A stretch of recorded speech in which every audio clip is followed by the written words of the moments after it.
Hi there. In this video, I'll show you how you can use an OLED screen with a Raspberry Pi Pico 2 or a Pico 2W. I'll be showing 3 examples of how you can use the screen. The first will simply show Hello World on the screen. The second will get the temperature from the onboard sensor and then show it in both Celsius and Fahrenheit on the screen. The last example will display an image of Pacman on the screen. As always, if you like the video, please hit the like button and consider subscribing.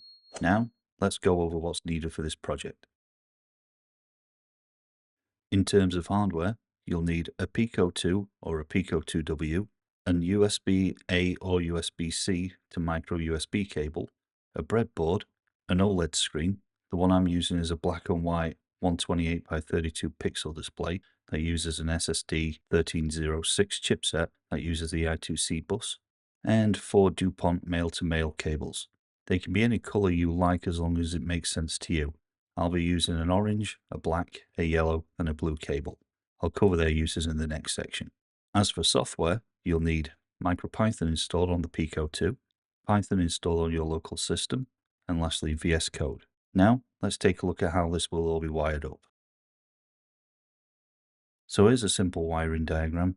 We've got the Pico 2 and the screen inserted into the breadboard, and then there's 4 cables coming from the Pico over to the screen. Going from left to right, we've got the blue cable, which is used for I2C SDA, so that's our data connector. Then we've got a yellow cable, which is used for I2C SCL, so that's our clock connector. Those are both in pin 1 and pin 2 respectively. And then on the other side, we've got in pin 33, a black ground connector, and then orange is used for 3.3 volts. The ground connector is used in pin 33, and the orange connector is used in pin 36. And that's it in terms of wiring it all up. With that all covered, let's move on to the first example. Before we can get started with building any of the examples, we just need to download the actual driver package for the display to actually make it work. To do that, you can get it from GitHub, which I've got a link in the description for, and you just need to download this file here called ssd1306.py. Once we've downloaded it, we'll use it with all 3 examples for this project. Okay, now we're ready to start building our first example. But to begin with, we need to get a new Pico project created. So I'm just going to click on Create Pico Project here, select MicroPython, give it a name, and then just set a location, and then click Create. Now it's going to complain because I ain't got my Pico attached at the moment. That's just deliberate. I'll sort that in a second. Okay, delete this blink.py example. And what I'm going to do now is create a new folder. I'm just going to call that modules. And then I'm going to take that SSD file that we downloaded. I'm just going to drop it into there. I'll just close that down, don't need it. And then I'm going to create a new file. I'm just going to call that example_1.py. And now we're ready to go. But first, I'm going to plug my Pico 2 in. You see it's active down there. And I'm just going to dump the code in here. So just to go over what this code does. First off, we've got a couple of libraries to import. So the machine one, and then the SSD driver, which was downloaded and then put into the modules folder.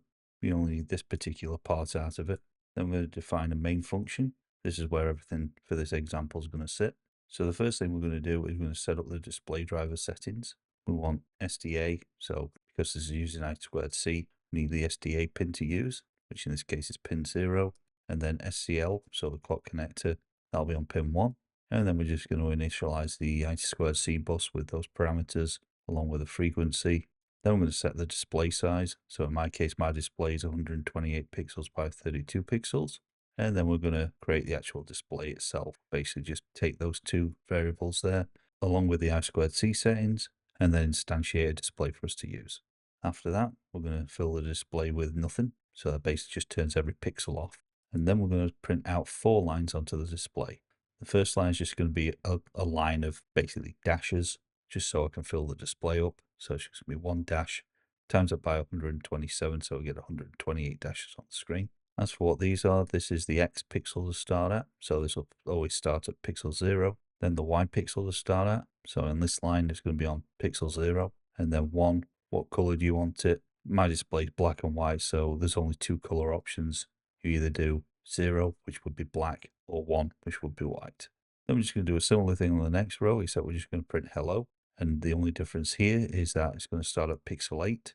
And then we're going to do a similar thing on this row. Basically, it's exactly the same. We're just going to print world instead of hello. And that's going to start at pixel 16. And then the last row is basically a copy of the first row, but we're starting at pixel 24. And then lastly, this will just output all of that to the screen. And then of course, we just need a if name is main function, run main. So I'll save that, right click anywhere in the Explorer, and then upload project to Pico, and just right click anywhere here, and then run current file on Pico. As you can see, it says hello world with a list of dashes along the top and a list of dashes along the bottom. So that's just a super simple example. In the next example, we're going to use the onboard temperature sensor, get a reading from that, and then output the temperature in both centigrade and Fahrenheit onto the display. All right, so moving on to example 2. I'm going to create another file in here. I'm just call it example_2.py.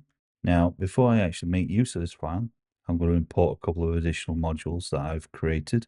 So the first one is for the temperature sensor. I'm just going to add that into the modules folder. We'll go over that in a moment. And in addition, I've got another one, which I've called screen. And I'll go over this one now. What I've basically done is from the first example, you had all the setup for the display. What I've done is I've basically made it into its own separate module. And I've just created a function here called initScreen that just takes a whole bunch of arguments here, which are basically everything that we did in the first example, and then allows us to be a little bit more customizable. Also, in the third example that I'll be doing, this will be used again as well. So rather than write it 3 times, I've decided to just do it twice, once to show it in the first example working, and then the second and third examples will just use this module to basically just do the exact same thing. Now, in terms of differences, obviously we've got the parameters and arguments. These are all optional because, well, don't really need to set anything else other than these for this particular example. But if you did want to, say, use a different size screen, then all you got to do is just pass over X size, Y size, make them different, and you can do what you want then. Same with the pins. If you want to change the pins that you're using, you can do, or even the I2C bus that you're actually connected to. In terms of changes, all I've done is just use the arguments that are passed here in the relevant place. And then I've just done a try except to just make sure that the actual display can be initialized. And then it'll just return the display back to what called it. For the temp sensor file, this is actually some code that I did in a previous video, which I'll link up in the top right, that basically just did everything for us. It just took a temperature sensor reading, and then at the end, it'll just return a dictionary with both temperatures in there. So one for degree C and one for degree Fahrenheit. So let's just paste in the code for the second example. Scroll back up and just save that. So just to go over what this code does, again, we're importing our modules and libraries. So we need the sleep function for this, and then the init screen and get temp reading functions that I just went over. Now you can see it's a little bit cleaner in this code now because instead of having everything for the init screen that was in there, it's just display init screen. No arguments passed because we're just going to be using the optionals that were provided. And then here, what we're just going to do is a simple while loop that basically gets the temperature reading. Display gets filled with zeros just to clear it. So basically turn everything off. And then all we're going to do is say current temp on the first line, then a row of dashes on the second line. On the third line, we're going to show the temperature in centigrade. And then on the row below that, so line number 4, we're going to show the temperature in Fahrenheit. Then we show it on the screen. And after that, it'll just sleep for 10 seconds. And because this is in a while loop, it'll just keep going until we actually terminate it using Control-C on the keyboard. And then again, we've got a if name equals main, run the main function. Just save that. Right click here and upload it to Pico. Just right click, run file on Pico. And as you can see, we've got the 2 temperatures showing nicely on the screen. And to end the program, like I said, just do Control-C on the keyboard anywhere in this particular part of the window. And that's the second example. For the third example, what we're going to do is just basically output an image to the screen, which will just be Pacman followed by 3 dots afterwards. So let's move on to that example. All right, on to our last example. I'll just create a new file and call that example_3.py. And I'll come back to that in a moment. I've got one additional module that I need to put in here. So I'll just drag and drop in. And this is just a byte array of an image. So this will just be a little Pacman image. Now, don't worry too much about this. This will be translated into an image later on.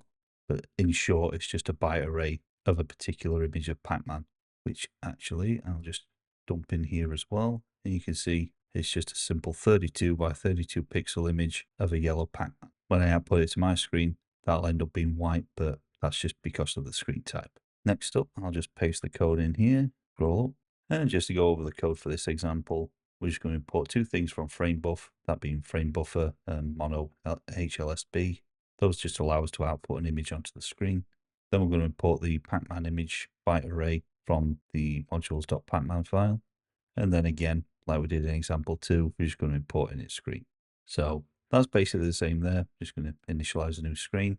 Again, using no arguments because we're just going to use the optionals that were already defined. Then we're going to load the Pacman image. We're going to tell it what the actual size is. So in this case, 32 by 32, and what to actually use to drive that to the screen. Then we're just going to do a display fill by turning everything off. So set everything to black. Then we'll load the image, and that'll start at pixel 0 on the row, and then pixel 0 on the column. So 0, 0 will start in the top left. After that, we're going to draw 3 circles on the display. The first circle will be drawn 50 pixels along line 16. The 5 is the center for the radius, so we're going to have a radius of 5. The first one will be showing what the color is, so in this case it'll be white because it's a black and white display. And then the second one indicates whether it should be filled or not filled. If it's 0, it's unfilled. If it's 1, it's filled. And then we'll do the same for the other two. Here, so we're just going to do it 25 pixels each time. So every 25 pixels, there'll be a new circle drawn. And then lastly, we'll just display all that on the screen. And then I'll not explain that. We've done that twice already. So I'll just save that. And now I'll upload project to Pico. And then if I right click anywhere in there and then run current file on Pico, as you can see, we've got Pacman drawn on the screen with 3 dots. I hope you found this to be of use. If you did, please give the video a like and consider subscribing. On the left, I've got a playlist of videos relating to the Pico, and on the right, I've got a video that YouTube might think you might like. For now, thanks for watching, and I'll see you in the next video.